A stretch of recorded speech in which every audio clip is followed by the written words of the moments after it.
Die Bilder, die du hier siehst, habe ich mit der Mini-Garten- und Wildbeobachtungskamera gemacht. Die habe ich gekauft im T-Store, im Shop von Tamedia für Kundinnen und Kunden.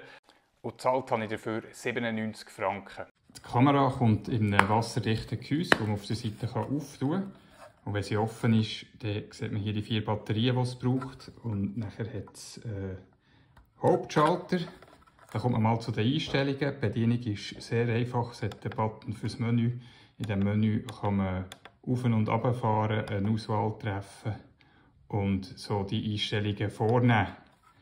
Wenn man sie ganz einschalten will, geht der Hebel noch eins weiter und dann fängt sie nach ein paar Sekunden aufnehmen. Besonders praktisch zur Montage ist der lange Bändel, der hinter der Kamera ist. So kann man sie ganz einfach an Bäumen befestigen oder zum Beispiel an einem Dachhändel oder an einem Zaumpfosten von außen. Dank dem, dass sie wasserdicht ist, spielt es auch keine Rolle, wenn es regnet. Was mir an der Kamera gut gefällt, ist, dass sie wirklich funktioniert. Ich habe es also geschafft, den Fuchs zu filmen, wo mir vorher mal Hühner geklaut hat. Er filmt aber auch alles andere, zum Beispiel, wenn jemand von der Familie später heimkommt und die Kamera schon läuft. Hier muss man sicher bei der Montage aufpassen, dass man nie filmt, wo sich viele Leute bewegen, die nicht eingewilligt haben, dass sie aufgenommen werden, wenn sie durchlaufen.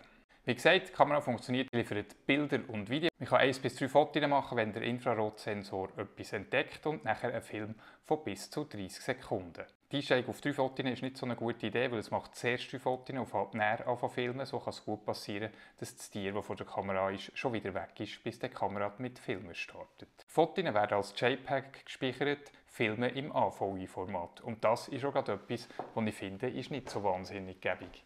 Die AVI-Dateien kann man zum Beispiel auf dem Smartphone nicht direkt verarbeiten. Das heisst, ich muss sie am Computer herunterladen, nachher konvertieren und nachher erst kann ich sie in ein Video einbauen, wie das, was du jetzt siehst. Als ich im Internet die Kamera nochmal gesucht habe, habe ich gesehen, es gibt es im T-Store nicht mehr. Es gibt jetzt dort eine Alternative und es gibt überhaupt ganz viele Alternativen zu der Kamera, die dort angeboten worden ist.